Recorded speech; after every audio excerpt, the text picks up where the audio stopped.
चलो, अच्छा स्टूडेंट सब मेरी बात सुनना। क्या हुआ? कुछ मत छोड़ो, वो वापस पढ़ाऊंगा मैं, एक ही क्लास तो है।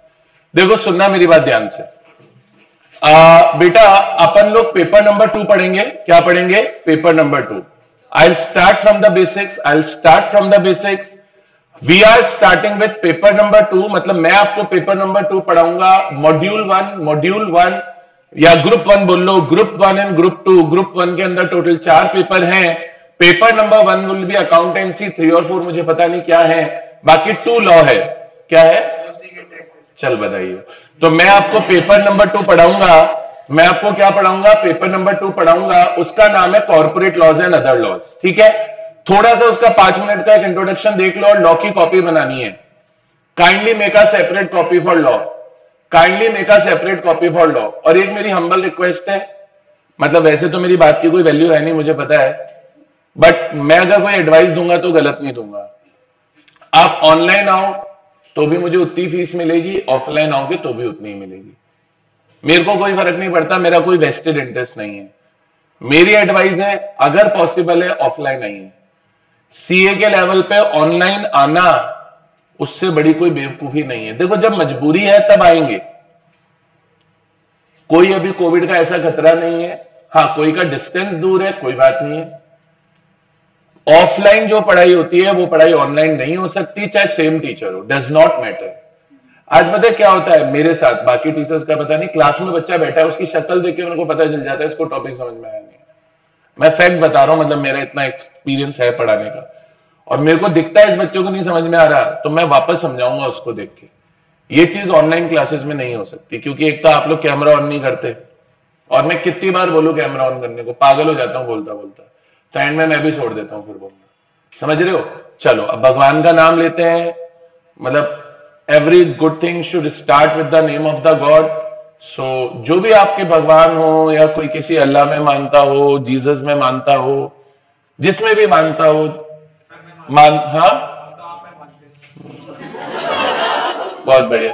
तो भगवान के मंदिर जाते रोज 500 रुपए 100 रुपए का चढ़ावा चढ़ाते हैं, मैं रख देता हूं इधर, चढ़ा देना भाई, मैं भी खुश हो जाऊंगा और क्या है। यार चलो, तो मैं क्या बोल रहा था? So let's start subject with the name of the god in mind and heart. So हमारे सब्जेक्ट है paper number 2 corporate laws and other laws. जिनके पास कॉपी है वो कॉपी में लिख लेना, जिनके पास नहीं है प्लीज रफ में लिख के फेयर कॉपी में नोट डाउन कर लेना। ठीक है? कुछ बच्चों ने हो सकता है ये जो चीज हल्की सी बताऊं बोर्ड पे पहले लिखी भी हो, नहीं लिखी भी हो तो मत लिखना। हम लोग पेपर नंबर 2 स्टार्ट कर रहे हैं। पेपर नंबर 2 का नाम है बेटा कॉर्पोरेट लॉस। क्या नाम है? Corporate loss and other laws. Paper number 2 का क्या नाम है बच्चों? बोलो। Corporate loss and other laws. हमारे सब्जेक्ट का नाम है corporate loss and other laws. हमारा सब्जेक्ट 100 मार्क्स का रहेगा, ध्यान रखना। हमारा सब्जेक्ट कितने मार्क्स का रहेगा बेटा? 100 मार्क्स का रहेगा। 100 मार्क्स में बेटा ध्यान रखना 70 मार्क्स तो सब्जेक्टिव है। 70 मार्क्स तो क्या है? सब्जेक्टिव है। सब्जेक्टिव है मतलब क्वेश्चन पेपर आएगा, उसमें आपको लिखना रहेगा। क्वेश्चन पेपर आएगा, शीट मिलेगी, लिखना, कहानी जो भी हो लिख डालना। और बेटा 30 मार्क्स का जो हमारा पेपर होगा वो होगा मल्टीपल चॉइस क्वेश्चन। 30 मार्क्स का पेपर बेटा हमारा क्या होगा? 30 मार्क्स का पेपर बेटा हमारा मल्टीपल चॉइस क्वेश्चन होगा। 70 मार्क्स तो सब्जेक्टिव में रहेंगे और 30 मार्क्स मल्टीपल चॉइस क्वेश्चंस में रहेंगे। कोई दिक्कत है? 70 मार्क्स का सब्जेक्टिव हो जाएगा, 30 मार्क्स के मल्टीपल चॉइस हो जाएंगे। मल्टीपल चॉइस में एक अच्छी बात है, कोई नेगेटिव मार्किंग नहीं है, ध्यान रखिएगा। तो जितने मल्टीपल चॉइस है सारे करिए आइएगा। जो आते हैं वो तो करने ही करने हैं, जो नहीं आते हैं इना मीना टीका डायडामा टीका, जहां टीका मन करे लगा देना। समझ में आया? टिक, टीका माने टिक, तो लगाया आना। समझ में आता है बात? चलिए अब बेटा हमारे सिलेबस में टोटल 5 चीजें हैं। टोटल कितनी चीजें हैं? 5। एक तो हमें पढ़ना है द कंपनीज एक्ट 2013। क्या पढ़ना है? Companies act 2013। जब मैं कंपनीज एक्ट 2013 बोर्ड पे लिखता हूं आपकी आंखों में चमक आ जाती है, बोले वाह ये तो हमने फाउंडेशन में पढ़ा है। फाउंडेशन में आपने टीजर देखा था, ट्रेलर भी नहीं टीजर देखा था। मूवी आती है ना, मूवी होती है, ट्रेलर होता है, टीजर होता है, 1 मिनट का टीजर होता है, 3 मिनट का ट्रेलर होता है, फिर पूरी मूवी होती है। तो वो फाउंडेशन में जो था वो टीजर था। क्या था? टीजर था। अब अपने को क्या देखनी है? मूवी का फर्स्ट पार्ट। मूवी के भी 2 पार्ट हैं, ऐसे नहीं तो पार्ट में आती है बाहुबली 1, बाहुबली 2, तो हमें बाहुबली 1 देखनी है, अभी देखना चालू करेंगे, ठीक है। फिर ये गाना भी गाएगी, जय जय का गाना है ना कुछ ऐसे, मतलब नहीं मेरे को, मतलब मेरे को गाने कम आते हैं। तो कंपनीज एक्ट 2013 हम लोग पढ़ेंगे। उसके बाद बेटा हम लोग पढ़ेंगे द इंडियन कॉन्ट्रैक्ट एक्ट 1872। जैसे मैं इंडियन कॉन्ट्रैक्ट एक्ट 1872 लिखता हूं, बच्चों की नजर में और ज्यादा चमक आ जाती है, बोले वाह ये तो हम फोड़ के पढ़ के आए हैं।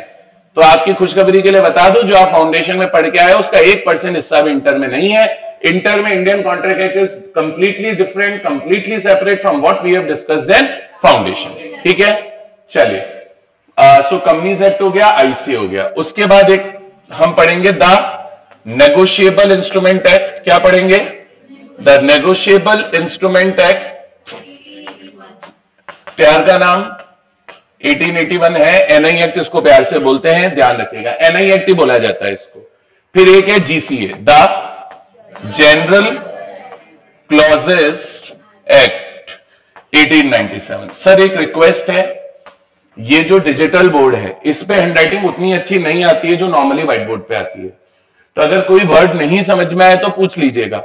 और वैसे भी मेरी हैंडराइटिंग तो बहुत अच्छी है, आपको दिख ही रही है, तो वो और ज्यादा एम्पलीफाई हो गई है इस पर आकर, ठीक है। तो कोई वर्ड नहीं समझ में आए, don't hesitate, please ask straight away, ठीक है। कोई दिक्कत नहीं है, मैं किसी चीज के लिए नहीं डांटता हूं, ऐसा तो नहीं बोलूंगा, खैर थोड़ा बहुत तो मैं डांट ही देता हूं फिर भी। और लास्ट है बेटा इंटरप्रिटेशन ऑफ स्टैट्यूट्स। क्या है? Interpretation of statutes. ये बेटा कोई एक्ट नहीं है, टू बी वेरी ऑनेस्ट। क्या हो गया बेटा, सब ठीक है? चलो, तो बेटा अपने को पढ़ना है इंटरप्रिटेशन ऑफ स्टैट्यूट। अब ये कोई एक्ट नहीं है। To be very honest, to be very honest, मेरे को अगर कोई पहला चैप्टर पढ़ाना चाहिए तो इंटरप्रिटेशन ऑफ स्टैट्यूट पढ़ाना चाहिए, to be very honest, if I am honest with you. But अगर ये मैंने पहले पढ़ाया तो कल आप मेरी क्लास अटेंड करने नहीं आओगे, ये मैं आपको बता रहा हूं, ठीक है। ये इस तरीके का चैप्टर है, थोड़ा टेक्निकल है, थोड़ा हार्ड है। मैं पढ़ा दूंगा, टेंशन मत लो, और बहुत बढ़िया पढ़ाऊंगा। मैं पढ़ा दूंगा और बहुत बढ़िया पढ़ाऊंगा, आप उसकी टेंशन मत लेना, लेकिन अभी नहीं चालू कर सकते। और उसके बाद तो फिर कोई भी आगे पीछे पढ़ लो, कोई फर्क नहीं पड़ता। चाहे आप पहले जीसीए पढ़ लो, फिर एनआई पढ़ लो, फिर आईसीए पढ़ लो, फिर कंपनी पढ़ लो, किसी का किसी से कोई रिलेशन नहीं है। लेकिन मैं चालू करूंगा पहले कंपनी, कंपनी के बाद मैं आपको आईसीए पढ़ाऊंगा, आईसीए के बाद मैं आपको एनआई पढ़ाऊंगा, एनआई के बाद जीसीए पढ़ाऊंगा, और जीसीए के बाद इंटरप्रिटेशन। इसी सीक्वेंस में हम लोग पढ़ने वाले हैं।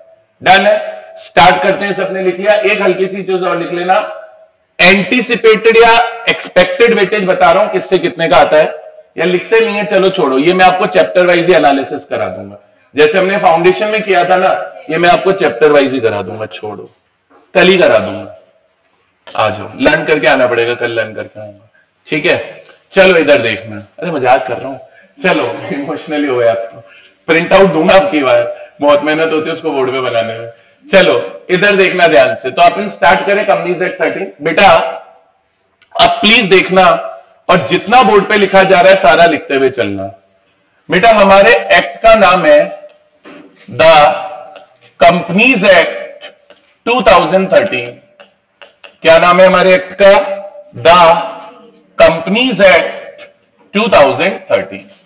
अब बेटा सुनना, ये जो कंपनीज एक्ट 2013 है, ये जो कंपनीज एक्ट क्या है बेटा 2013 है, इस एक्ट के अंदर टोटल 470 सेक्शंस हैं। कितने हैं? 470 सेक्शंस हैं। ये जो 470 सेक्शंस हैं, ये 2 पार्ट में डिवाइड होंगे।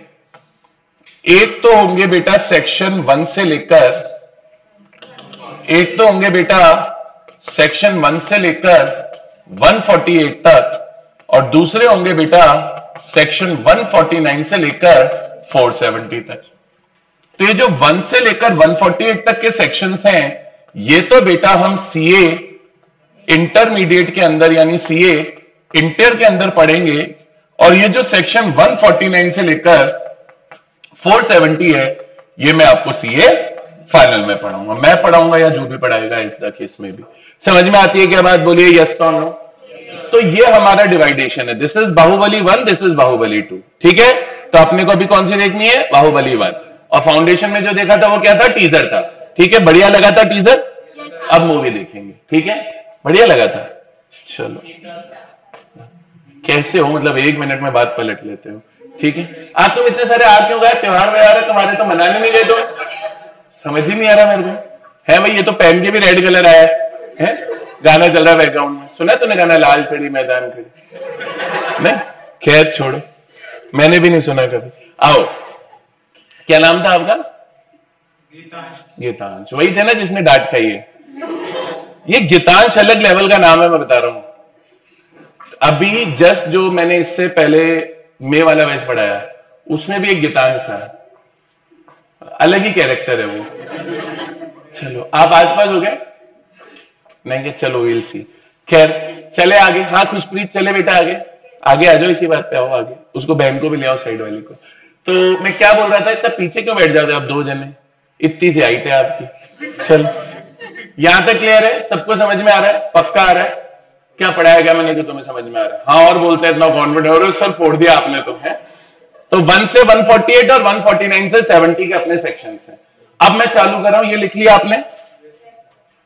सर अब इधर देखिएगा, अब ध्यान से समझना बेटा। हम जब कंपनीज एक्ट पढ़ेंगे, पहला पॉइंट चालू कर रहा हूं आज, कंपनीज एक्ट में कई जगह वर्ड यूज होगा प्रिस्क्राइब। और सिर्फ ये कंपनीज एक्ट की कहानी नहीं है, आज के बाद ध्यान रखिएगा, किसी भी सब्जेक्ट में कोई सा भी लॉ अगर आप पढ़ रहे हैं, लॉ, और लॉ के अंदर क्या वर्ड यूज हो गया, प्रिस्क्राइब।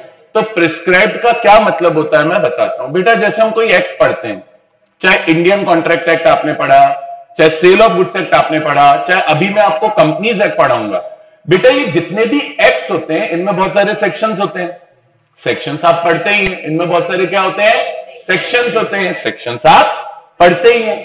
पर बेटा कई बार लॉ से रिलेटेड कई सारी बातें एक्ट में नहीं लिखी होती। कई बार क्या होता है बेटा, लॉ से रिलेटेड कई सारी बातें कहां नहीं लिखी होती, एक्ट में नहीं लिखी होती।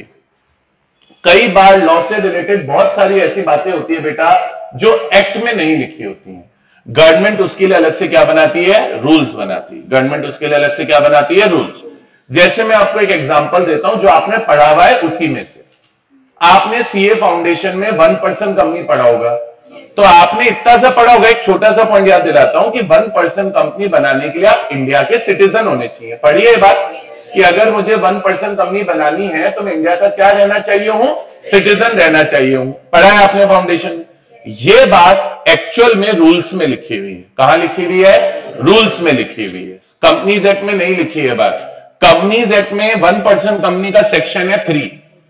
कंपनीज एक्ट में 1% कंपनी का सेक्शन है 3, पर यह बात सेक्शन 3 में नहीं लिखी है कि अगर आपको 1% कंपनी बनानी है तो आप इंडियन सिटीजन होने चाहिए। यह बात कहां लिखी हुई है, रूल्स में लिखी हुई है। तो आज पता है होता क्या है, जब आप एक्ट पढ़ोगे, जैसे कंपनीज एक्ट पढ़ रहे हो, कंपनीज एक्ट में एक सेक्शन पढ़ रहे हो 3, उसमें लिखा तारारारा तारारारा तुरुरुरु तुरुरुरु, लाइन लिखी हुई है। बीच में कई वर्ड आ गया प्रिस्क्राइब बैठा हुआ है, बीच में कई वर्ड आ गया प्रिस्क्राइब बैठा हुआ है, तो समझ जाना कि जहां प्रिस्क्राइब बैठा है ये बात सेक्शन में लिखी नहीं है। अब बात किसकी होने वाली है, रूल्स की होने वाली है। आप जैसे सेक्शन पढ़ रहे हो, सेक्शन 9, वहां लिखा है तारारंपम तारारंपम तारारंपम, और बीच में आया प्रिस्क्राइब, तो समझ जाना कि ये प्रिस्क्राइब वाली बात कहां लिखी है, रूल्स में लिखी है। तो प्रिस्क्राइब्ड वर्ड का मतलब याद रखेंगे, प्रिस्क्राइब मींस, और जो पेज में लिख रहे हो उसी सीक्वेंस में लिखते जाओ। ये मत देखो कि सर पेज बदलते जा रहे हैं, सर के पास इतना सा बोर्ड है, सर क्या करें, बदलना पड़ेगा ना पेज। यानी आप भी पेज पलटे जा रहे हो, एक पेज में बस प्रिस्क्राइब का मतलब लिखा, बोले वाह मजा आ गया। समझ रहे हो, ऐसी हरकतें मत करना। कुछ बच्चे करते हैं, मेरे को पता है इसलिए बोल रहा हूं। प्रिस्क्राइब मींस क्या मतलब होता है प्रिस्क्राइब का, prescribe means as prescribed by rules. Prescribe का क्या मतलब है बेटा, प्रिस्क्राइब्ड का मतलब है एज प्रिस्क्राइब्ड बाय रूल्स। तो अब ध्यान रखना, आप जब भी कंपनीज एक्ट पढ़ोगे, आप क्या याद रखना कि जब भी आप क्या पढ़ोगे, कंपनीज एक्ट पढ़ोगे, तो कंपनीज एक्ट में जहां भी क्या वर्ड यूज होगा, प्रिस्क्राइब। कंपनीज एक्ट में जहां भी क्या वर्ड यूज होगा, प्रिस्क्राइब।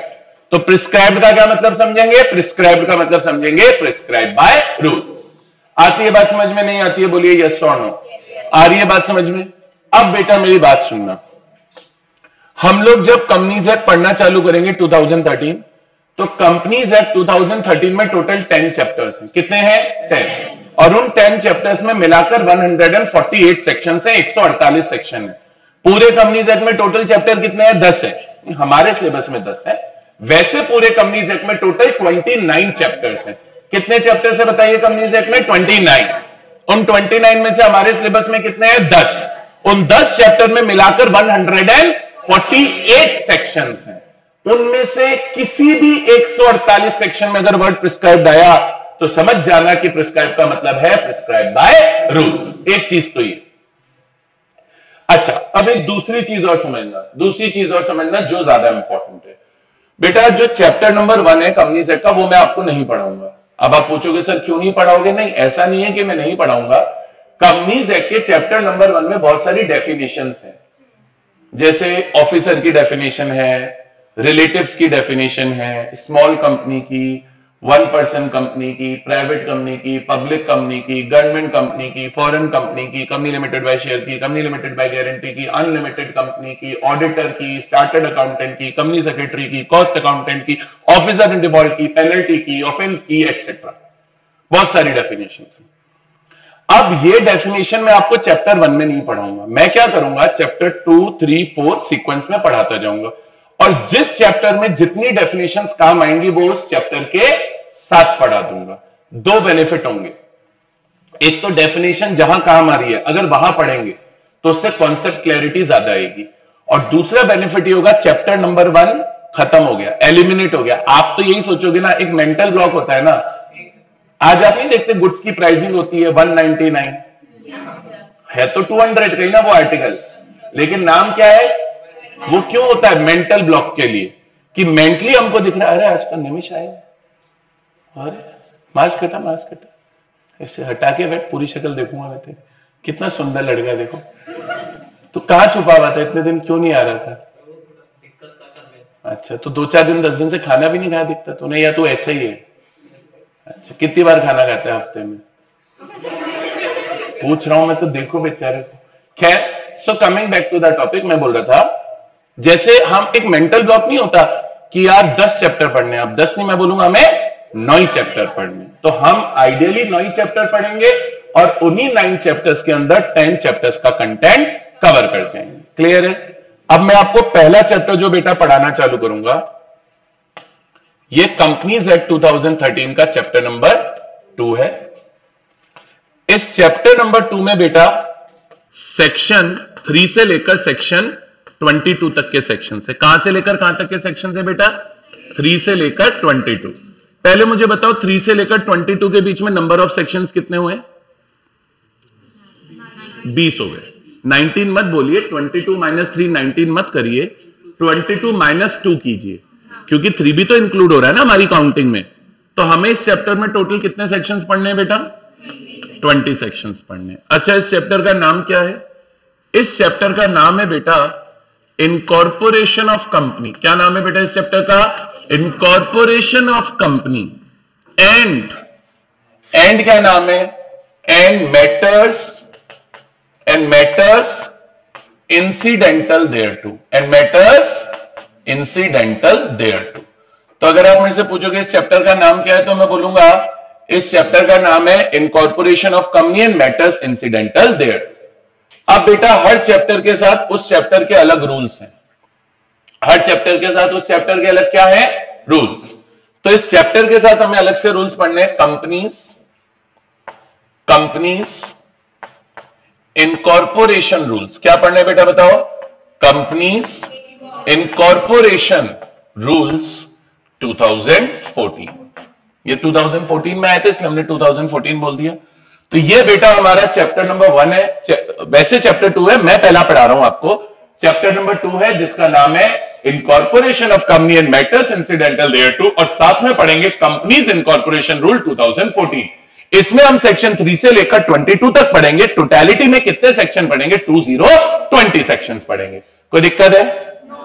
अब सर एक मजे की बात ये, इस चैप्टर के कई सारे सेक्शन आप फाउंडेशन लेवल पे पढ़ के आए हो। डोंट वरी, मैं इंटर में वापस पढ़ाऊंगा किसी ने अगर फाउंडेशन में ठीक से नहीं भी पढ़ा हो, या कई बच्चे होते हैं जो फाउंडेशन में कई बार कोचिंग नहीं भी लेते हैं, कोई है सर जिसने फाउंडेशन या कोचिंग नहीं ली हो लॉ की, जैसे है ना 2-3 बच्चे, तो अपना कई बार क्या कॉन्सेप्ट भी वीक रह जाता है। तो मैं यही मान के चलूंगा कि हम पहली बार पढ़ रहे हैं, उसका आप चिंता मत करिए। फिर भी मैं याद दिलाता हूं इसमें से हमने फाउंडेशन में कौन से सेक्शन पढ़े हुए हैं। लिखना मत, ये सिर्फ मैं आपके लिए लिख रहा हूं एक बार नॉलेज के लिए। 3 पढ़ा है, 4 पढ़ा है, 5 भी पढ़ा है, 7 पढ़ा है, 8 पढ़ा है, 9 पढ़ा है और 10 पढ़ा है। ये सेक्शन आपने फाउंडेशन लेवल पे पढ़े। सेक्शन 3 तो था इनकॉर्पोरेशन ऑफ कंपनी का। सेक्शन 4 है मेमोरेंडम का, पढ़ा है फाउंडेशन में, याद आ रहा है। सेक्शन 5 आर्टिकल्स का है, आर्टिकल्स भी हमने फाउंडेशन में पढ़े हैं। और मैं फाउंडेशन में जब कॉपी में भी नोट्स लिखाता हूं तो हमेशा सेक्शन साथ में लिखाता हूं, ये आपको पता है।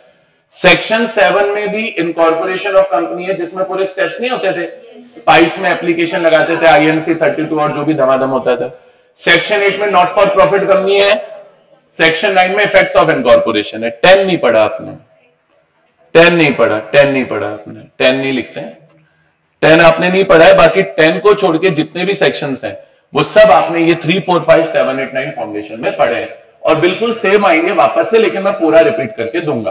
और ऑब्वियसली रिमेनिंग चैप्टर तो हमारे लिए पूरा नया है ही, हमको पढ़ना ही है। यहां तक क्लियर है बेटा? पक्का? चलिए अब चैप्टर चालू करेंगे। अब चैप्टर चालू करने से पहले आप ये उम्मीद रखेंगे कि सर हमें ये बताएंगे कंपनी क्या होती है। सर मैं कंपनी वापस नहीं बताऊंगा, देखो यार अब वो आप फाउंडेशन में पढ़ के आए हो यार, कंपनी थोड़ी बताऊंगा इंटर के लेवल पे। मैं आपको नहीं बताऊंगा कंपनी की डेफिनेशन, मैं नहीं बताने वाला हूं। Company means a company registered under this act और प्रीवियस कंपनी लॉ। कंपनी का मतलब होता है जिसने अपना रजिस्ट्रेशन इस वाले एक्ट में कराया हो, यानी कंपनीज एक्ट 2013 में कराया हो, या जिसने अपना रजिस्ट्रेशन पुराने वाले कंपनीज एक्ट में कराया हो, प्रीवियस कंपनी लॉ में कराया हो। एक्चुअली ये जो हम एक्ट पढ़ रहे हैं कंपनीज एक्ट 2013, ये हमारे देश का पहला कंपनीज एक्ट नहीं है। इससे पहले भी हमारे देश में कंपनीज एक्ट आए हैं, जैसे कंपनीज एक्ट 1956 आया था, एक कंपनीज एक्ट 1913 आया था, और उससे पहले भी बहुत सारे आए थे, मुझे तो पता भी नहीं कौन से आए थे। ठीक है, तो बहुत पुराने एक्ट थे। तो लॉ बोला या तो इस वाले एक्ट में या पुराने वाले एक्ट में। जिसने अपना इनकॉर्पोरेशन करा लिया हो, पंजीकरण करा लिया हो, रजिस्ट्रेशन करा लिया हो, वो कंपनी है। तो कंपनी की डेफिनेशन सेक्शन 2 के सबसेक्शन 20 में है।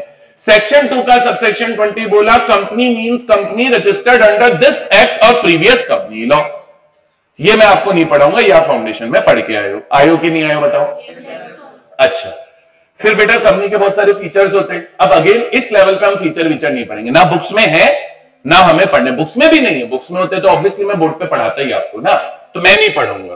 पर कंपनी के फीचर्स होते हैं बहुत सारे जो आपने फाउंडेशन में पढ़ के आए। जैसे बेटा कंपनी का एक फीचर होता है कि कंपनी का सेपरेट लीगल स्टेटस होता है। ऐसा बोलते हैं कंपनी अलग है, मेंबर अलग है। कंपनी अलग है, मेंबर अलग है लॉ की आईज में। तो ये हमने एक पढ़ा, आप क्या करेंगे पढ़ के। फिर हमने एक पढ़ा कि यार कंपनी एक आर्टिफिशियल पर्सन होती है। आर्टिफिशियल मतलब जैसे आप हो, आप एक नेचुरल पर्सन हो, आप फिजिकली एग्जिस्ट करते हो, आपकी 2 आंख है, 2 कान है, 1 नाक है, 2 हाथ है, 2 पांव है, यही होता है। ये एक नेचुरल पर्सन है। आप बॉर्न हुए हो, ऐसे तो नहीं आकाश से आपको ऊपर फेंका और बोले धम, ठीक है, ऐसा तो नहीं। तो ये एक नेचुरल पर्सन है। बर्थ सर्टिफिकेट भी है वो बनाया होगा मम्मी पापा ने। क्या नाम है बेटा आपका? नंदिनी, ठीक है, तो इसका नाम नंदिनी है। अब बेटा ऐसा थोड़ी कि नंदिनी का बर्थ सर्टिफिकेट बना तब ये प्रूव हुआ नंदिनी पैदा हुई थी, नहीं ना, हो चुकी थी ना पैदा। तो नंदिनी एक नेचुरल पर्सन है, someone who can breathe, someone who can see, someone who has 2 eyes, 1 nose, 2 ears and whatever. Company एक आर्टिफिशियल पर्सन है। It does not exist physically, it only exist in the eyes of law.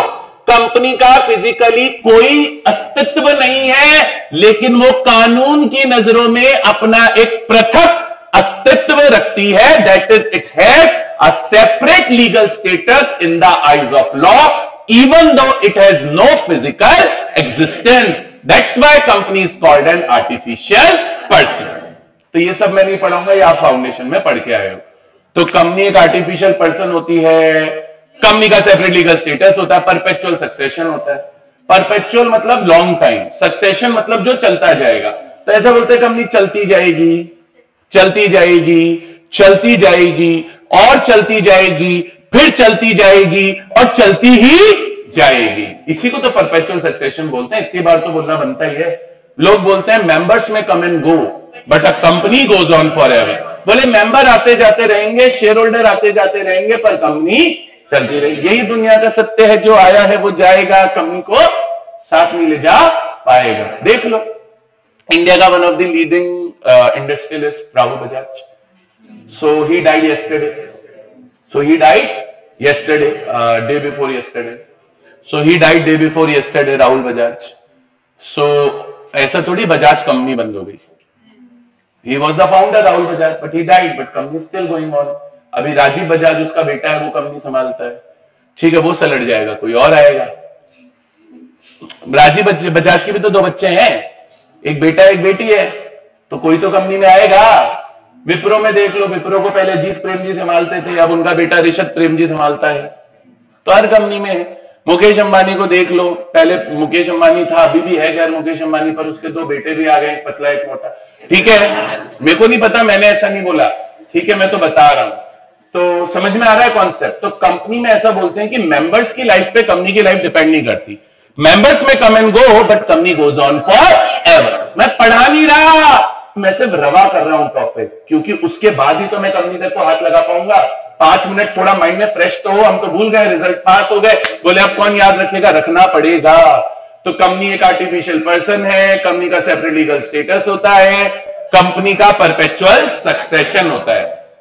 फिर बेटा company में limited liability होती है।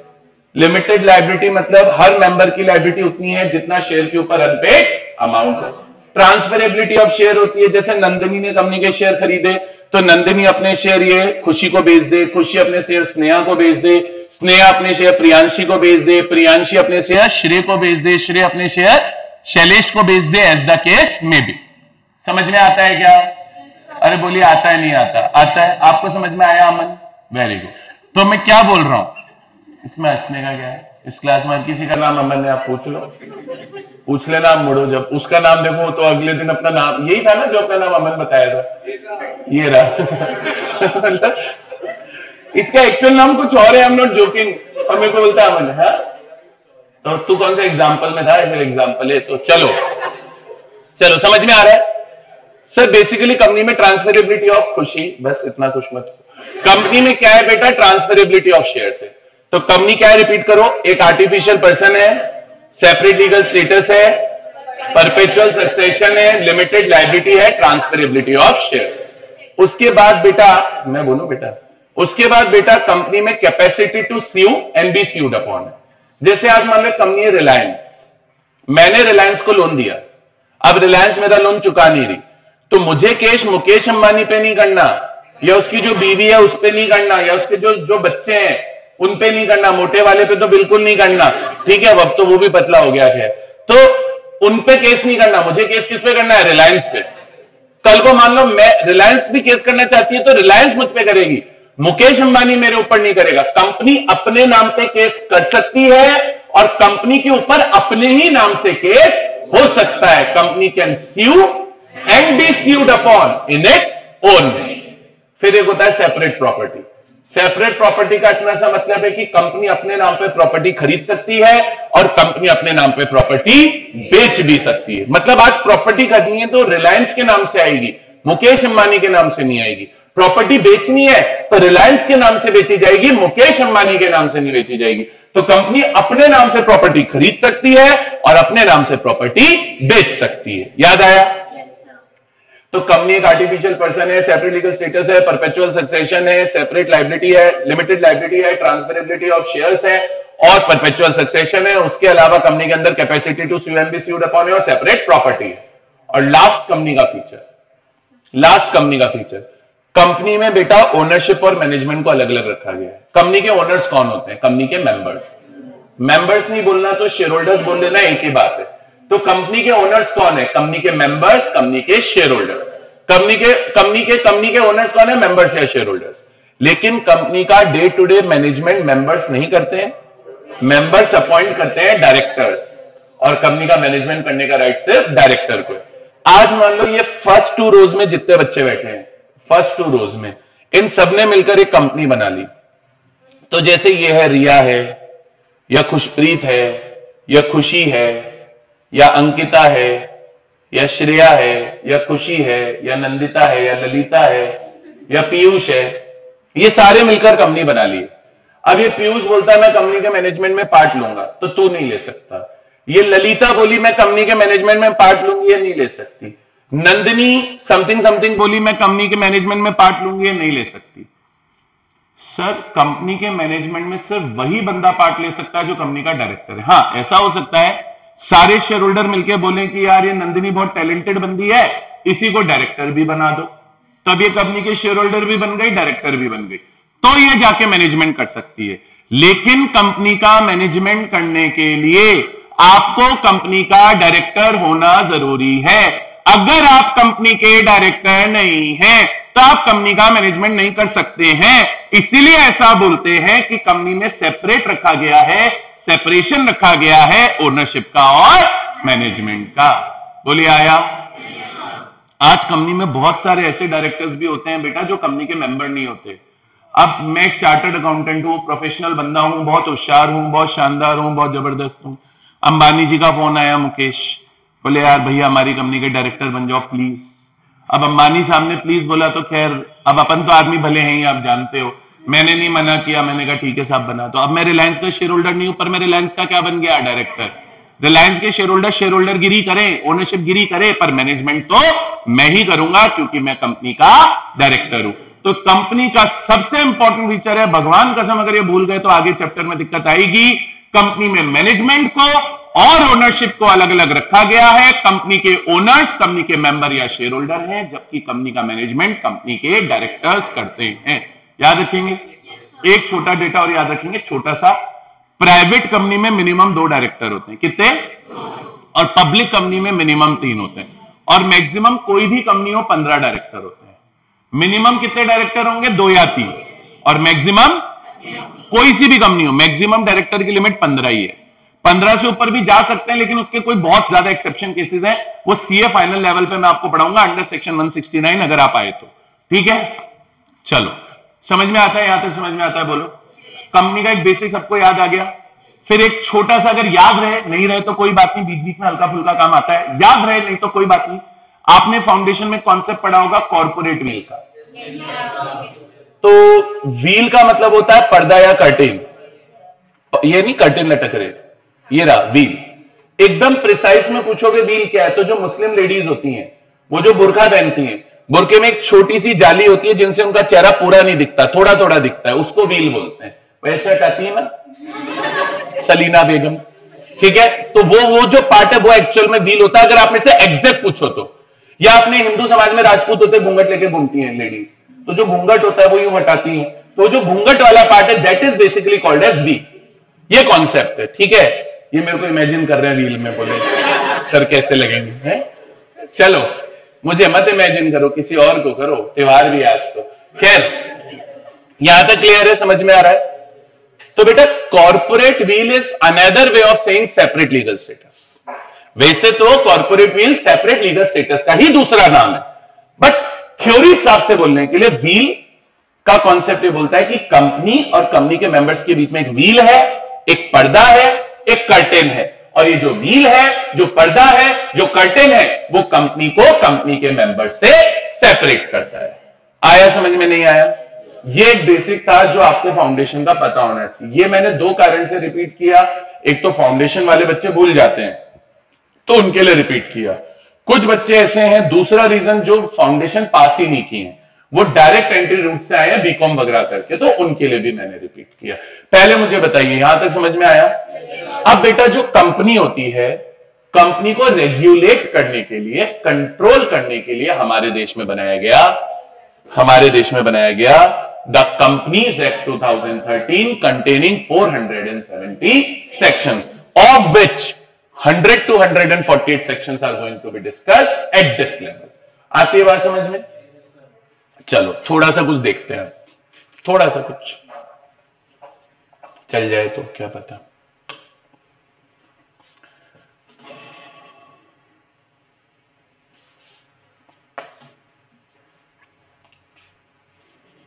ठीक है, तो बच्चों ये मेरी बुक ही है, लॉ की है, जो भी है।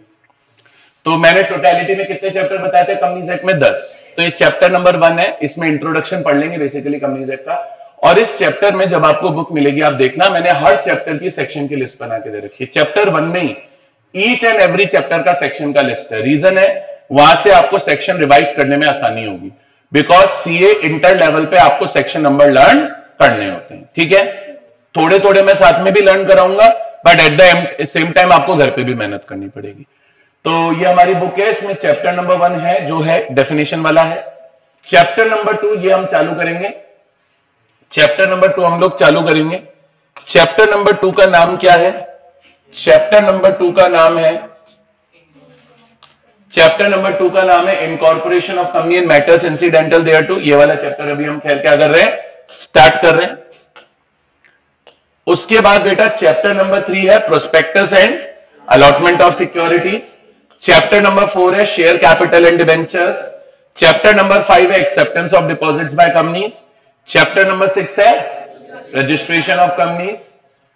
चैप्टर नंबर 7 है मैनेजमेंट एंड एडमिनिस्ट्रेशन। चैप्टर 8 है डिविडेंड। चैप्टर 9 है अकाउंट्स और चैप्टर 10 है ऑडिट। तो ऐसे करके 10 चैप्टर्स हैं जो हमें अपने सिलेबस में डिस्कस करने हैं। समझ में आती है? ये पहली बुक है मेरी, 2 बुक है। पहली बुक में सिर्फ कंपनीज एक्ट के 10 चैप्टर है और दूसरी बुक में 4 चैप्टर है, जिसमें से एक कॉन्ट्रैक्ट एक्ट का है, एक एनआई एक्ट का है, एक जीसी एक्ट का है और एक इंटरप्रिटेशन ऑफ स्टैट्यूट का है। टोटलिटी में 14 चैप्टर्स पढ़ने और strictly I will follow ICAR module, nothing beyond it, nothing beyond it.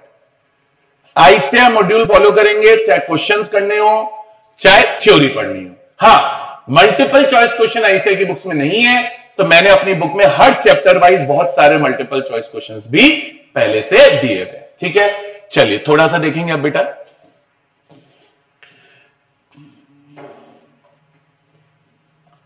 ठीक है, चैप्टर नंबर 1 है, दिखा? अब इस चैप्टर 1 में देखो, मैंने आपको क्या बोला था, पहले तो मैंने सेक्शन वाइज लिस्ट दे रखी है हर चैप्टर की। तो ये चैप्टर 1 के सेक्शंस की लिस्ट है। उसके बाद चैप्टर 2 के बहुत सारे सेक्शंस हैं। उसके बाद देखो, जैसे 2 में मैंने बताया था अभी आपको, सेक्शन 3 से लेकर कहां तक है? 22 तक। डन। फिर चैप्टर 3 है and so on and so fourth, सभी सेक्शन की लिस्ट यहां पर गिवन। डन है। उसके बाद ये डेफिनेशंस आ जाएंगी लिस्ट के बाद सारी, जो मैं आपको अलग अलग चैप्टर्स में पढ़ाऊंगा। हमारा इस तरीके से चैप्टर 1 चलता रहेगा। अब बेटा हमको एक्चुअली में स्टार्ट करना है चैप्टर नंबर 2 से। हमें कहां से स्टार्ट करना है बेटा? चैप्टर नंबर 2 से। अब मैंने आपको चैप्टर नंबर 2 में क्या बताया? मैंने बताया चैप्टर का नाम है incorporation of company and matters incidental thereto. इसमें हमें रूल्स पढ़ने, कंपनीज इनकॉर्पोरेशन रूल 2014। हमें एक रूल और यहां पे लिखा हुआ है नाम, ये हमारे सिलेबस में नहीं है इसलिए मैं बोर्ड पर नहीं लिखता। चैप्टर के नाम के साथ मैंने लिखे हुए हैं, हमारे सिलेबस में नहीं है इसलिए हम बोर्ड पर नहीं लिखते। तो ये वाले रूल हमको पढ़ने नहीं है, लेकिन ये वाले रूल भी इसी चैप्टर का पार्ट है और साथ में सेक्शन 3 से लेकर 22 तो हमको पढ़ना है। डन है? करें स्टार्ट इसी बात पर चैप्टर पढ़ना। बोलिए क्या बोलते हैं, मजा आ जाए पढ़ लें तो। चल आइए, अब बेटा मेरी बात सुनना ध्यान से, मेरी बात सुनना पहले सब लोग ध्यान से। बेटा मैं जब आपको बुक्स दे दूंगा, आप कल ही ले लें मेरी वजह से, मुझे कोई दिक्कत नहीं। मैं जब आपको बुक्स दे दूंगा, जब तक आपके पास बुक्स नहीं रहेंगी, जिन बच्चों के पास, मैं पहले 5-7 पेजेस की आपको फोटोकॉपी कल क्लास में ही इशू कर दूंगा। जो लोग ऑनलाइन रहेंगे उनको पीडीएफ भी भेज दूंगा, तो उसकी आप चिंता मत करिएगा। मैं क्या बोल रहा हूं ये सुनिएगा। सर मेरी क्लास में हैबिट है कीवर्ड्स को हाईलाइट करने की। आपको एक हाइलाइटर पेन खरीदना है। आपको क्या खरीदना है? एक हाइलाइटर पेन खरीदना है, और हाइलाइटर पेन खरीद के जितने भी कीवर्ड्स या इंपॉर्टेंट वर्ड्स हैं उन सबको क्या करते हुए चलना है? हाईलाइट करते हुए चलना है। समझ में आया? और सिर्फ उन कीवर्ड से आपको अपनी थ्योरी लर्न करनी। मेरी पूरी बुक्स में थ्योरी टेबल फॉर्म में, पूरी की पूरी बुक में, entire book. So that will make learning a lot more easier. But learning easy होती रहेगी, अपनी जगह है वो। सबसे इंपॉर्टेंट क्या है कि पहले हमको कॉन्सेप्ट समझ में आए। ठीक है, तो बेटा हम चालू करेंगे। अब सबसे पहले इस चैप्टर को अगर हमें सीखना है तो हमें पता होना चाहिए प्रमोटर कौन होता है। क्या पता होना चाहिए? तो सर प्रमोटर कौन है? मीनिंग, एक तो प्रमोटर का मीनिंग पढ़ेंगे, एक डेफिनेशन पढ़ेंगे। अब एक चीज समझना, मीनिंग अलग होता है, डेफिनेशन अलग होता है। मीनिंग तो होता है जनरल और डेफिनेशन होती है लॉ के अनुसार। तो प्रमोटर का मीनिंग क्या है? तो लॉ बोला प्रमोटर वो है जो कंपनी बनाने का सोचता है, जो कंपनी बनाने का सोचता है। पहले तो सोचेगा यार चल यार कंपनी बनाते हैं, फिर जो कंपनी को बनाने के नेसेसरी स्टेप्स ले। कुल मिला के जो बंदा कंपनी को बनाया वो प्रमोटर है, जो बंदे ने कंपनी को बनाया वो प्रमोटर है। जो कंपनी को बनाने के बारे में पहले तो सोचा कि हाँ यार चल यार कंपनी बनाते हैं, फिर उसके बाद उसने कंपनी को बनाने के लिए जो क्या लगते हैं स्टेप्स वो लिए, that person will be called as promoter. Promoter कौन है? जिसने कंपनी बनाने के बारे में सोचा और फिर कंपनी बनाने के क्या लिए स्टेप्स। जैसे कंपनी हमारे देश की बहुत अच्छी कंपनी है, नाम सुना होगा आपने, इन्फोसिस। इन्फोसिस में बहुत सारे प्रमोटर थे। वन ऑफ द प्रमोटर जिसे हम सब जानते हैं नारायण मूर्ति। तो नारायण मूर्ति इन्फोसिस का प्रमोटर है या रिलायंस है। रिलायंस में जब भी हम सोचते हैं तो रिलायंस को बनाने के बारे में किसने सोचा? धीरू भाई अंबानी, सबको पता है, और उन्होंने ही बनाई अल्टीमेटली। तो धीरू भाई अंबानी वहां के क्या हो गए? प्रमोटर हो गए। या अभी बजाज की अपने बात कर रहे थे, बजाज को बनाने के बारे में किसने सोचा? राहुल बजाज साहब ने।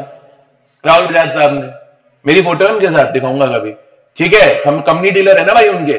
चलो, सो राहुल बजाज साहब है, ही इज अ वेरी, मतलब अब तो खैर ही पास but he was a very good person. So Rahul Bajaj है, राहुल बजाज ने क्या करा था? बजाज को बनाने के बारे में सोचा था, फिर उन्होंने नेसेसरी स्टेप भी लिए। तो राहुल बजाज का क्या हो गया? प्रमोटर हो गया। तो बेसिकली प्रमोटर कौन है? जो कंपनी को बनाने के बारे में सोचता है और फिर नेसेसरी स्टेप्स लेता है। ये तो मीनिंग है, ये तो मीनिंग है। तो अगर हम मीनिंग की बात करें कि प्रमोटर कौन है, तो देखो मीनिंग ऑफ प्रमोशन, प्रमोशन अलग है, प्रमोटर अलग है। सर प्रमोटर कौन है? जो कंपनी बना रहा है। प्रमोटर कौन है? जो कंपनी बना रहा है। प्रमोटर कौन है? जो कंपनी बना रहा है।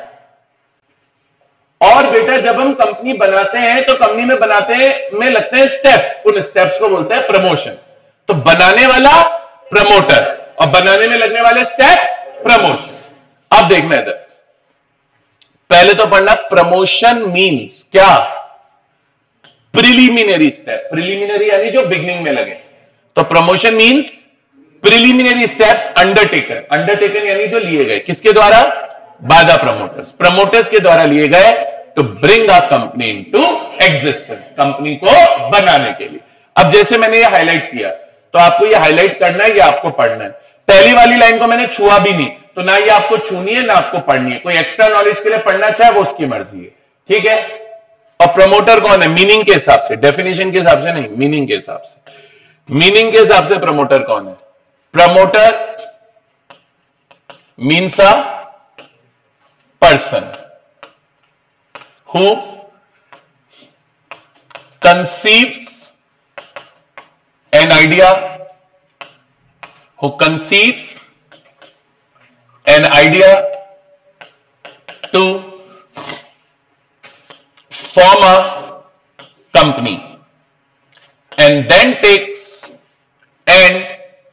takes necessary steps and then takes necessary steps। समझ में आया बच्चों? तो अगर आप मेरे से पूछोगे प्रमोटर कौन है, तो जिसने कंसीव किया। कंसीव किया मतलब सोचा। क्या सोचा? आइडिया, कि चलो क्या बनाते हैं? कंपनी बनाते हैं। फिर उसने क्या लिए? नेसेसरी स्टेप्स लिए कि चलो यार कंपनी बनाए। तो that person will be called as promoter. ये लाइन वैसे तो आपको बुक में लिखनी थी, बट सिंस अभी आपके पास बुक में नहीं, you can write it in your notebook, ठीक है। और जब कल बुक आ जाएगा तो kindly note it down in the book, ठीक है। यहां तक क्लियर है?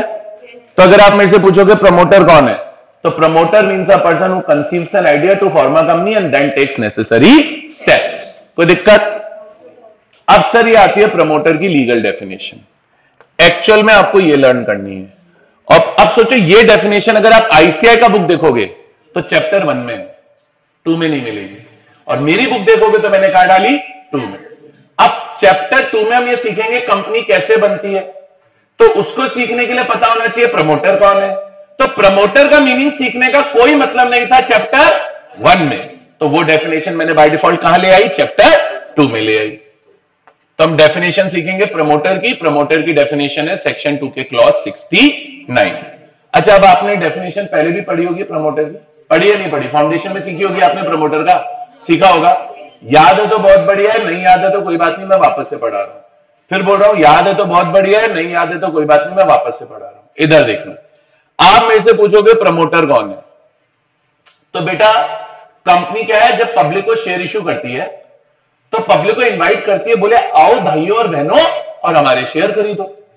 तो कंपनी पब्लिक को एक डॉक्यूमेंट इशू करती है, प्रोस्पेक्टस। क्या डॉक्यूमेंट इशू करती है?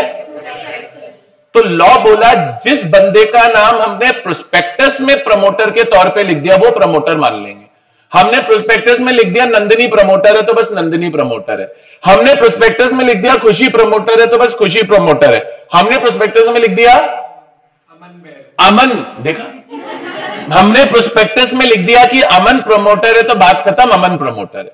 तो इन्होंने बोला प्रमोटर कौन है? जिसका नाम प्रोस्पेक्टस में एज अ प्रमोटर लिखा है। या प्रमोटर कौन है? कंपनी का एक डॉक्यूमेंट और होता है एनुअल रिटर्न। क्या डॉक्यूमेंट होता है? एनुअल रिटर्न क्या होती है? पूछो आप मेरे से, एनुअल रिटर्न क्या होती है? अभी नहीं पढ़ेंगे हम, एनुअल रिटर्न पढ़ेंगे बेटा। सेक्शन बता दे रहा हूं, साथ ही साथ लिखना होता है अपने को, सेक्शन 92 में। कितने में? अभी हम समझ ही नहीं सकते एनुअल रिटर्न क्या है, तो हम एनुअल रिटर्न सीखेंगे सेक्शन 92 में। सेक्शन तो बता सकता हूं ना कम से कम। तो बेटा या तो जिस बंदे का नाम प्रोस्पेक्टस में एज अ प्रमोटर लिखा है, या जिस बंदे का नाम एनुअल रिटर्न में एज अ प्रमोटर लिखा है, उस बंदे को कंपनी का प्रमोटर माना जाएगा। अब इस पूरी लाइन में कीवर्ड प्रोस्पेक्टस और एनुअल रिटर्न में, अगर ये दोनों वर्ड आपने पेपर में लिख दिए इस लाइन के और आसपास की लैंग्वेज बना दी, you will definitely get your marks. पर इनमें से कोई भी एक वर्ड अगर गायब है, you will definitely not get marks. ठीक है, तो यही आपके मार्कर की यूटिलिटी है कि जब मैंने ये दो वर्ड्स हाईलाइट किए तो आप साथ में हाईलाइट करें। अब पढ़ते हैं प्रमोटर क्या है। Promoter means a person who has been named as such. Named as such यानी जिसका प्रोस्पेक्टस में एज अ प्रमोटर नाम लिखा है, named as such in prospectus. और या फिर आइडेंटिफाई करना मतलब बताना, हमने बताया है, कहां बताया है? Is identified by the company in the annual return. जिसका नाम हमने एनुअल रिटर्न में एज अ प्रमोटर बता दिया। क्या हो गया भाई, एक सेकंड रुक जाओ बेटा। हाँ जी, तो जिसका नाम हमने किसमें एनुअल रिटर्न में एज अ प्रमोटर बता दिया, कहां बता दिया? एनुअल रिटर्न में एज अ प्रमोटर बता दिया। या जिस बंदे का नाम प्रोस्पेक्टस में एज हमने क्या बता दिया? प्रमोटर बता दिया। वो बंदा बच्चों कंपनी का क्या मान लिया जाएगा? प्रमोटर मान लिया जाए। क्लियर है? अच्छा, अब लॉ बोला, एक बात बताओ, क्या लगता है आपको रिलायंस पे किसका कंट्रोल होगा? अंबानी फैमिली का है? कोई डाउट है? कोकिला बहन हो गई जो उनकी मम्मी है, कोकिला बहन है, मम्मी है, बेटे हो गए मुकेश अंबानी के दो, फिर एक बेटी भी है, बीवी भी है, पता नहीं क्या नाम है, नीता क्या। अच्छा, जो रिलायंस के कल ऑक्शन में खड़ी थी वही वाली है ना? चलो, तुम कितने वेले हो, ऑप्शन भी देख रहे थे। चलो, तो देखो, सुनना मेरी बात ध्यान से, मैं क्या बोल रहा हूं। प्रमोटर कौन है? बोले सेकंड डेफिनेशन है, बोले प्रमोटर वो है जिसका कंपनी पे कंट्रोल हो, जो कंपनी के अफेयर्स को, बिजनेस को कंट्रोल करे, वो प्रमोटर है। तो आप सोचो कोई भी कंपनी हो, जो उस कंपनी को कंट्रोल कर रहा है वो प्रमोटर। और आप देख लो, फाउंडर्स ही कंट्रोलर्स होते हैं। रिलायंस के फाउंडर्स कौन है? अंबानी फैमिली। कंट्रोलर्स भी कौन है? अंबानी फैमिली। विप्रो का फाउंडर कौन है? प्रेम जी और प्रेम जी फैमिली। और उसका कंट्रोलर भी कौन है? प्रेम जी फैमिली। तो इन्होंने बोला जो बंदा कंपनी के अफेयर्स को कंट्रोल करेगा वो भी प्रमोटर है। अब कंट्रोल मेरे पास क्यों आएगा? बोले या तो आपके पास कंट्रोल इसलिए आएगा क्योंकि आप कंपनी में शेयर होल्डर है, या आपका कंट्रोल इसलिए आएगा क्योंकि आप कंपनी में डायरेक्टर है। तो बोले चाहे एज अ शेयर होल्डर, चाहे एज अ डायरेक्टर, अगर आप कंपनी को क्या कर रहे हैं? कंट्रोल कर रहे हैं, तो आप कंपनी के प्रमोटर मान लिए जाए। क्लियर है? इधर देखना, तो प्रमोटर कौन है बेटा? प्रमोटर वो पर्सन है बेटा जिसका कंट्रोल है over the affairs of the company. Affairs से क्या मतलब होता है? अफेयर्स का मतलब होता है बेटा बिजनेस। तो ऐसा बंदा जिसका कंपनी के अफेयर्स पे कंट्रोल है। और कंट्रोल कैसे होगा? कंट्रोल कैसे होगा? बोले या तो control as a share holder होगा या एज अ डायरेक्टर होगा। तो प्रमोटर कौन है अगर आपसे कोई पूछे? Promoter means a person who has control over the affairs of the company directly. हाँ, कंट्रोल डायरेक्ट इनडायरेक्ट दोनों हो सकता है। मान लो शेयर होल्डर तो बेटा, अब बेटा कंट्रोल कर रहा है कंपनी को और बाप कंट्रोल कर रहा है बेटे को, पॉसिबल है कि नहीं है? तो वो इनडायरेक्ट कंट्रोल है फादर का। ऐसा बहुत सारे केसेस में होता है कि नाम के लिए तो बेटा है पर एक्चुअल में कंट्रोल कौन कर रहे हैं? पापा कर रहे हैं। तो भैया who has control over the affairs of the company directly or indirectly, whether as a share holder or director or otherwise, ऐसे बंदे को भी कंपनी का क्या मान लेंगे? प्रमोटर। तो प्रमोटर में कौन कौन आ रहा है? या तो वो बंदा जिसका नाम प्रोस्पेक्टस या एनुअल रिटर्न में ऐसा प्रमोटर लिखा हो, या प्रमोटर में कौन आ रहा है? वो बंदा जिसका डायरेक्टली या इनडायरेक्टली कंपनी के ऊपर कंट्रोल। क्लियर है क्या? अरे क्लियर है क्या? आपका क्या नाम है? खड़े हो जाओ। पूरा नाम? ध्रुव जैन। बैठ जाओ। सबको क्लियर है क्या? खड़े हो जाओ। क्या नाम है आपका? चलो बाहर आओ। छोड़ो, रुक जाओ। अच्छा बैठ जा, तो छोड़ बैठ जा। सर एक वर्ड सीखो, अकस्टम्ड टू एक्ट। क्या वर्ड सीखोगे? कहीं दिख रहा है क्या? ये रहा। एक वर्ड सीखो, accustomed to act. Accustomed to act का मतलब होता है किसी के निर्देशों को ब्लाइंडली फॉलो करना बिना अपना दिमाग लगाए। देखो भाई खड़ा हो जा, खड़ा हो गया। मैंने बोला बैठ गया, बैठ गया। मैं बाहर आया, बाहर आ रहा है। मैं पूछ भी नहीं रहा तो क्यों ऐसे, क्या मजाक कर रहे हो आप मेरे साथ? कोई नहीं, चलने तो बोले मजा आ रहा है। भैया अकस्टम टू एक्ट का क्या मतलब होता है? किसी और के हाथों की कठपुतली होना, यही मतलब है। To be puppet in someone else's hand. आज मान लो ये खुशी मेरी पपेट है। पपेट होने से क्या मतलब है कि आप किसी की बात आंखें मीचकर मान लेते हो। वो हाँ बोल रहा है हाँ, ना बोल रहा है ना, जो बोल रहा है वो। जैसे नॉर्मली कई बार ऐसा जोक किया जाता है कि हस्बैंड अपनी वाइफ के हैंड्स का पपेट है, जोक किया जाता है, which is not actually the case, honestly not in my case at least. चलो, तो मैं क्या बोल रहा था? सो आई वाज सेइंग कि अकस्टम टू एक्ट का क्या मतलब है? अकस्टम टू एक्ट का मतलब होता है किसी के डायरेक्शंस को ब्लाइंडली फॉलो करना विदाउट अप्लाइंग ओन माइंड। तो मैं अगर अपना दिमाग नहीं लगा रहा और किसी की बात को बिल्कुल आंखें बंद करके मान रहा हूं तो ऐसा बोलेंगे कि मैं क्या हूं? Accustom to act. अब लॉ बोला मान लो एक कंपनी है बेटा, राम लिमिटेड। कौन सी कंपनी है? इस राम लिमिटेड में मान लो ये 3 जने बेटा क्या है? डायरेक्टर्स हैं, ए बी और सी। ये क्या है? डायरेक्टर्स हैं। अब बेटा एक बंदा है मिस्टर एक्स। अब ये कंपनी के डायरेक्टर्स, ये जो कंपनी के डायरेक्टर्स हैं एबीसी, ये अकस्टम्ड टू एक्ट हो चुके हैं। क्या हो चुके हैं? Accustomed to. ये क्या हो चुके हैं बेटा? अकस्टम्ड टू एक्ट हो चुके हैं एक्स के डायरेक्शंस के अकॉर्डिंग, इंस्ट्रक्शंस के अकॉर्डिंग, निर्देश के अनुसार। मतलब एबीसी वही करते हैं जो एक्स बोलता है। एक्स की बात को आंखें बंद करके मानते हैं, एक्स के निर्देशों को आंखें बंद करके मानते हैं। तो लॉ बोला कोई ऐसा व्यक्ति जिसके डायरेक्शंस के अकॉर्डिंग कंपनी के डायरेक्टर्स अकस्टम्ड टू एक्ट हो चुके हैं, बोले ऐसे बंदे को, इस बंदे को, जो ये बंदा है, इसको कंपनी का क्या माना जाएगा? प्रमोटर माना जाएगा। अगर आप मेरे से पूछते हो कि प्रमोटर कौन है, तो लॉ बोला ऐसा बंदा जिसके डायरेक्शंस के अकॉर्डिंग कंपनी के डायरेक्टर्स अकस्टम टू एक्ट हैं, तो ऐसे बंदे को भी कंपनी का क्या मान लिया जाएगा? ऐसे बंदे को भी कंपनी का प्रमोटर मान लिया जाएगा। बताओ बेटा, समझ में आता है कि नहीं आता? आता है समझ में? अच्छा बेटा एक बात बताओ, आप मत बताओ, घबरा जाएगी। आप बताओ, आपका क्या नाम है? मीनल। बेटा आपको भी डॉक्टर के यहाँ अपना ट्रीटमेंट कराने जाते हो, कभी कोई बीमारी हुई होगी कभी ना कभी। तो आप डॉक्टर से कोई दवाई लिखता है तो आप ये पूछते हो कि तूने दवाई क्यों लिख दी, ऐसे कैसे लिख दी? बोले बाढ़ में जा, मैं तो नहीं लेती, दूसरी लिख। या वो जो बोलता है चुपचाप मान लेते हो, या क्वेश्चन करते हो, बोले नहीं बढ़िया नहीं है, मीठी नहीं है, दूसरी दे। ऐसा करते हो क्या आप डॉक्टर के साथ? नहीं करते ना बेटा। डॉक्टर जो बोलता है उसकी बात आप चुपचाप मान लेते हैं, डॉक्टर से जिद्दी करते हो। डॉक्टर ने बोला एक्सरे कराओ, बोले मैं नहीं कराऊं, बाढ़ में जा। एक्सरे क्यों कराऊं, बोले मैं तो ईसीजी कराऊंगा। ऐसा नहीं होता ना, नहीं होता ना, मैं सही बोल रहा हूं गलत बोल रहा हूं? सर कई बार आप किसी की बात ब्लाइंडली फॉलो करते हैं सिर्फ इसलिए क्योंकि वो जो बात बोल रहा है वो अपनी प्रोफेशनल कैपेसिटी में बोल रहा है। डॉक्टर एक प्रोफेशनल है, तो आज मान लो ये जो एक्स है वो एक चार्टर्ड अकाउंटेंट होता है। अब चार्टर्ड अकाउंटेंट की ऑब्वियस सी बात है नॉलेज और एक्सपर्टीज बहुत अच्छी होती है, तब टैक्स रिलेटेड मैटर्स पे, टैक्स से जुड़े बहुत सारे मुद्दों पे एक्स ने एबीसी को बहुत सारे डायरेक्शंस दिए, तो ऑब्वियस सी बात है एबीसी उन डायरेक्शंस को ब्लाइंडली फॉलो करेंगे। वो ये एबीसी एक्स को थोड़ी बोलेंगे जा जा तू तो फालतू आदमी, तेरी बात क्यों मान। अरे भैया अगर आपको सीए की बात नहीं माननी थी तो आप सीए के पास गए क्यों, समझ रहे हो? तो लॉ बोला अगर आप किसी बंदे की बात सिर्फ इसलिए मान रहे हो क्योंकि वो बंदा अपनी प्रोफेशनल कैपेसिटी में काम कर रहा है, फिर उस बंदे को प्रमोटर मत मानना।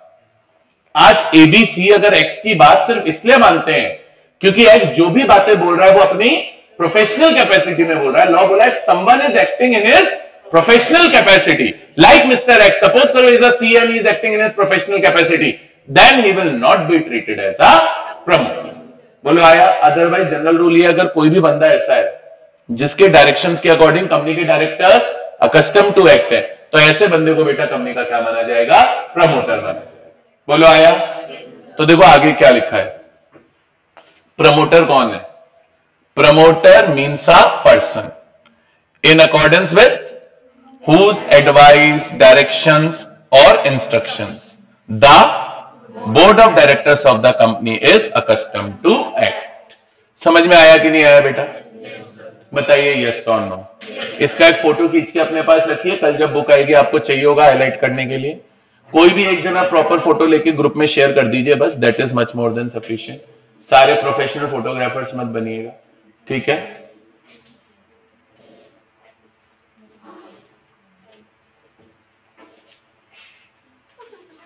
दोनों अलग अलग हो गया, डन है? आया सबको? यस सर हमको आ गया। अच्छा अभी क्या बताया? सी वाले पॉइंट में आपको प्रमोटर नहीं माना जाएगा if you are acting in your professional capacity. बताया? ये पॉइंट थोड़ा सा नीचे कट हो रहा है, अब आगे चलता हूं। क्या लिखा हुआ है? प्रोवाइडेड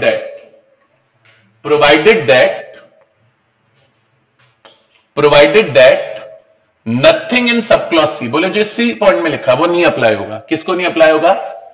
shall apply नहीं होगा। Provided that nothing in sub clause C shall apply to a person who is acting merely in his professional capacity।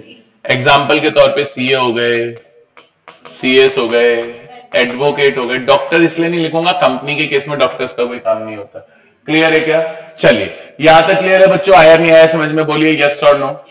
तो आज आपसे कोई पूछ ले प्रमोटर क्या होता है, तो बोले तीन बातें बोलिए अपने मन में, ऐसे मत लर्न करना आप ये बैठ के डेफिनेशन लर्न करने लग जाओ। प्रमोटर मीन्स अ पर्सन, फिर डैश लगा के बोले ए पॉइंट, फिर रट रहे हो पूरा। बोले promoter means a person who has been named as the promoter in the prospectus of the company और is identified as such in the annual return under section 92, फिर और करके बी पॉइंट लिख रहे हो, फिर बी पॉइंट को भी पूरा रट्टा मार रहे हो, पूरा लैंग्वेज के साथ बोले मजा आ जाए, बोले लैंग्वेज भी पूरी रट्टी मार ले। तो बी पॉइंट के अंदर भी बोल रहे हो कि who has control over the affairs of the company whether directly or indirectly, whether as a promoter or a director or otherwise। फिर सी पॉइंट में बोल रहे हो promoter means a person in accordance with whose direction the directors of the company are accustomed to act, provided that nothing contained in subclause shall apply to a person who is acting merely in his professional capacity। नहीं sir ये आप learn नहीं कर सकते, मैं कर सकता हूं। मैं 11 साल से यही सब्जेक्ट पढ़ा रहा हूं और दिन में 4 बार अलग अलग बैचेस को यही सब्जेक्ट पढ़ाता हूं 500 बच्चों को, तो मैं बोल सकता हूं, आप नहीं बोल सकते। आप कैसे लर्न करेंगे? आपका तरीका क्या होना चाहिए लर्न करने का? डेफिनेशन समझ ली, आप कैसे लर्न करेंगे? बोले प्रमोटर में ए पॉइंट आएगा कोई भी ऐसा पर्सन जिसका नाम या तो प्रोस्पेक्टस में या एनुअल रिटर्न में एज अ प्रमोटर लिखा है। फिर बी पॉइंट बोलेंगे प्रमोटर में वो पर्सन आएगा जिसका कंपनी के अफेयर्स पर कंट्रोल है, कीवर्ड्स याद रखने। या प्रमोटर में वो पर्सन आएगा जिसके एडवाइस, डायरेक्शंस या इंस्ट्रक्शंस के अकॉर्डिंग कंपनी के board of directors accustom to act हैं। लेकिन जो पर्सन अपनी प्रोफेशनल कैपेसिटी में काम करता है उसे प्रमोटर माना नहीं जाता है। बोलिए आया?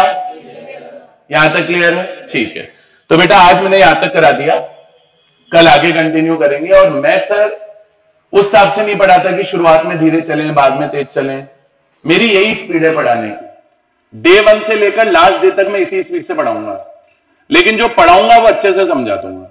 बस आपको क्लास में रेगुलर आना पड़ेगा, वो आपकी ड्यूटी है। ठीक है, अब इधर देखना, एक चीज छोटी सी और बता देता हूं, फिर आप चले जाना, मुझे पता है नहीं अभी तो टाइम नहीं हुआ। चलो मतलब हो गया वैसे तो, 2-3 मिनट रुक जाओ फिर भी। देखो मैं क्या बोल रहा हूं, इधर देखना। एक तो इतना बड़ा चैप्टर है ना, चैप्टर 1 ही चल रहा है अभी। हाँ मैं मजाक नहीं कर रहा, अब खत्म हुआ है जाके। चलो तो बेटा इधर देखना, थोड़ा सा और है। तो ये आईसीए के मॉड्यूल के सारे क्वेश्चंस हैं जो यहाँ पर गिवन है, विद सोल्यूशन दे रखे हैं मैंने। तो होता क्या है, कई बार मैं बच्चों को होमवर्क में क्वेश्चन करने बोलता हूँ, करते हैं नहीं, फिर बाद में पसीने छूटते हैं, एंड में सोल्यूशन कहां से लाएं। पूरी बुक में सारे जितने क्वेश्चन है सब सॉल्व है, नहीं कॉपी में लिखने रहेंगे तो भी, बट स्टिल। तो ये सारे क्वेश्चंस हैं,